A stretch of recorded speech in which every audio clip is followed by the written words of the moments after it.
नुकताच महावितरणमध्ये junior accountant या पदासाठी वेकेन्सी निघालेली आहे. त्याचे आज आपण इन डिटेल सिलेबस बघणार आहे. मेन 4 सब्जेक्ट्स असणार आहेत यासाठी. प्रोफेशनल नॉलेज म्हणजे अकाउंट्ससाठी 110 मार्क, रिझनिंगसाठी 20 मार्क, कॉन्टसाठी 10 मार्क, मराठीसाठी 10 मार्क असे एकूण 150 मार्काचा पेपर होणार आहे. त्यामध्ये रिझनिंग, कॉन्ट आणि मराठी तुमचं बँकिंग आणि सरळ सेवा सेम सिलेबस असणार आहे.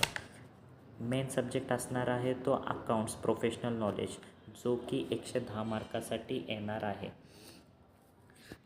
आता आपण इन डिटेल ज्युनियर अकाउंटंटसाठी अकाउंट्स या सब्जेक्टचं इन डिटेल सिलेबस बघू. त्यामध्ये मेन टॉपिक्स असणार आहेत book keeping, corporate account, accounting for special transactions, cash accounts, auditing, income tax, financial management. आता हे सर्व टॉपिकचे सब टॉपिक्स आपण बघूया. बुक कीपिंग जे की 11वी बेस सब्जेक्ट आहे.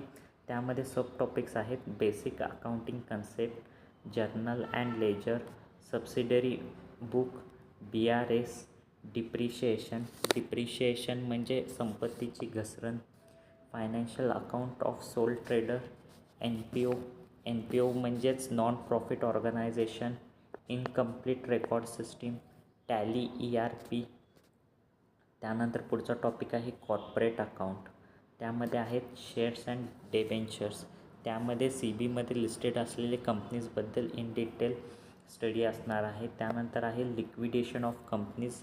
त्यामध्ये बंद झालेली कंपनीचं लिक्विडेशनचं काय होतं ते इन डिटेल स्टडी असणार आहे. त्यानंतर financial statement company, profit loss prior to incorporate, accounting for bonus issue, reconstruction. पुढचं टॉपिक आहे अकाउंटिंग फॉर स्पेशल ट्रान्झॅक्शन. त्यामध्ये आहे HPS IPS. त्यामध्ये तुम्ही स्टडी करणार आहे EMI कसं कॅल्क्युलेट केलं जातं, investment account, insurance claim, issue in partnership, branch account. त्यानंतर पुढचं टॉपिक आहे कॉस्ट ऑफ अकाउंट्स. हे सेकंड इयरचं टॉपिक आहे.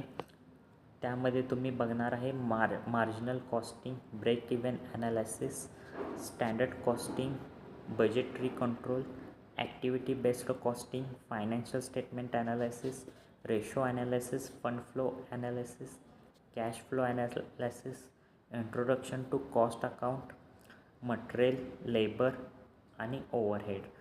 एका कंपनीसाठी किती मटेरियल लागणार आहे, लेबरला किती सॅलरी दिलं गेलं पाहिजे, ओव्हरहेड म्हणजे तुमचं एकूण खर्च कंपनीसाठी, हे तुम्ही स्टडी करणार आहे.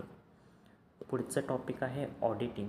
ऑडिटिंगमध्ये सब टॉपिक्स आहेत auditing concepts, principle of auditing, techniques of auditing, auditing and assurance standard, preparation for an audit, internal control, types of audit, vouching and verification of assets, audit report, audit of non corporation enterprises.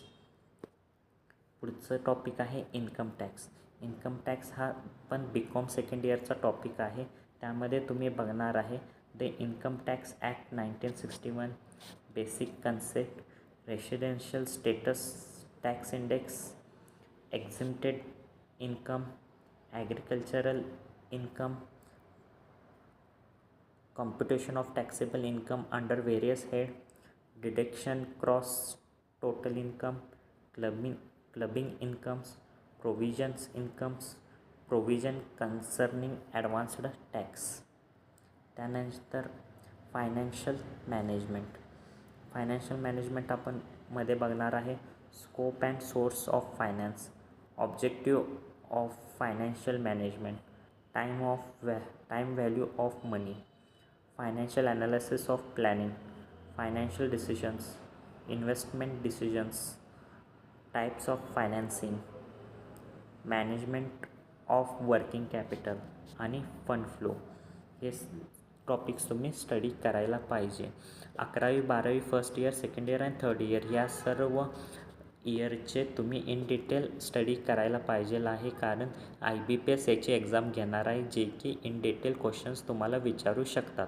Numericals येण्याचे chances कमी आहेत, आले तरी 4 ते 5 मार्कासाठी numericals questions येतील. So व्यवस्थित study करा. All the best. Thank you.